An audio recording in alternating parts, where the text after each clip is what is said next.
This is a very brief introduction to human design. I want to show you some of the basics which should help the information I'm going to share with you in your reading make more sense, because it can all seem a bit intellectual and mind-blowing at first. But once you start to become familiar with the mechanics of the system and the language, it becomes much more accessible. Human design can bring you a very clear understanding of your unique way of functioning and your unique decision-making process, making decisions that are correct for you, decisions that you possibly wouldn't make without a clear understanding of how you're designed to make them in the first place. They may go against your own expectations, or what other people expect from you, or what your mind tells you should do. If you're not making correct decisions, all the knowledge in the world becomes meaningless. You will come to see that everything that is colored in or defined in your chart, your body graph, is who you are. It's something fixed and consistent in you, things that are reliable. Where we are defined is where we transmit our essential nature and truth into the world. Where you see white areas in your chart, this is where you are open and designed to take in information, where you are a receiver of information, and from where you can share your wisdom with others. You're not missing anything where there's no definition. There's nothing broken. It is what it is. And this is important to grasp. There's nothing that needs changing. Human design teaches you to become aware of yourself and to accept yourself as the perfect being that you already are. As you go through your reading and discover what your precise decision-making process is for yourself, you will understand that the mind is the one thing that we never rely on for making decisions, even though it is the only thing we rely on until we come into human design. It can be such a relief to discover that there is nothing wrong with you. You are unique. You were not made to be like anyone else, and yet we live in a world that tries to put us in boxes and make us all the same. With human design, you find there is no good or bad. There is no judgment, and nothing is broken. There's nothing to be fixed.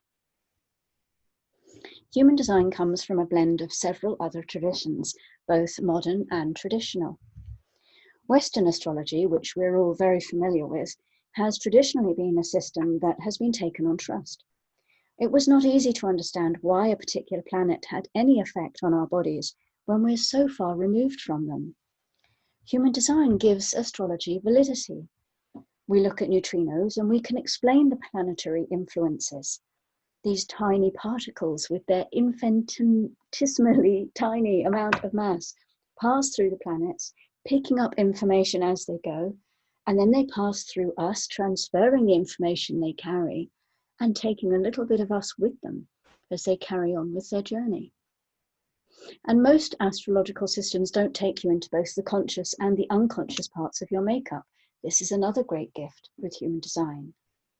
There are elements of the Hindu chakra system which talk about energy hubs in the body. In human design, we call these energy hubs centers, and there are 9 instead of the 7 in the chakra system. And we can look at the body functions, relate these to the centers, and reference them back to the chakra system. There are elements from the I Ching and the genetic code of our DNA. When we look at the relationship between these two, we can see that we have 64 codons in our DNA. Our physical structure is clearly and physically coded and built from 64 tiny bits of information that make us who we are. And this is mirrored in the I Ching, the 64 hexagrams which describe all the possibilities that there are in human beings. The structure of the I Ching and the amino acids is clearly related. Different era, different language, same information. The ancient Hebrew Kabbalah system. This chronicles the journey of the soul through channels and pathways along the tree of life. The channels and levels of initiation of the soul are similar to the channels between centers on the human design chart. The mystical knowledge of the Kabbalah talks about the quantum, the sum of the parts being greater than the individual parts. In human design, the channel is the quantum of the gates on either end, and the whole body graph is greater than either just the red or the black elements. The mandala is our framework. The wheel of the zodiac is the innermost wheel, and then we have the 64 hexagrams around the wheel. The innovation of human design is matching the beginning of the wheel with a certain place in the zodiac. The order of the gates isn't new, it comes from the structure of the hexagrams. But human design aligns the zodiac and the hexagrams, and we can translate every astrological position into a hexagram of the I Ching. And this is how we arrive at our database of design and personality, which is visually depicted by the body graph. Our inner matrix is the body graph. Every center has its specific gate positions in a fixed and specific way, so the astrological data can transform to a particular hexagram, which can then be activated and shown on the body graph. We use the birth data to create the chart, just 3 pieces of information: date, place, and time of birth, and this is the basis of human design. The personality is the conscious, the activations on the right-hand side in black, who you think you are. 13 activations calculated from your birth time.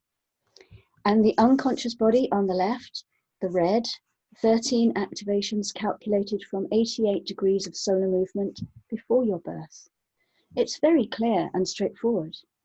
And you will probably only identify with the conscious black attributes, at least to start with. And these 2 parts, they come together to make the whole. They make the body graph, the quantum. A little earlier, we saw this image and saw that where we are defined is where we are consistent.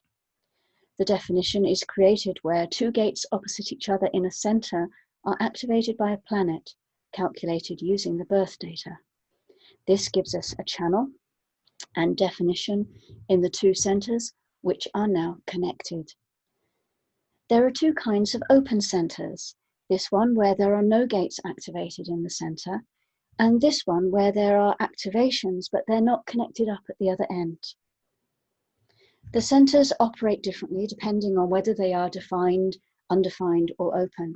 And as examples of these are likely to appear in your reading, it's good to have an overview and begin to understand some of the language and the mechanics.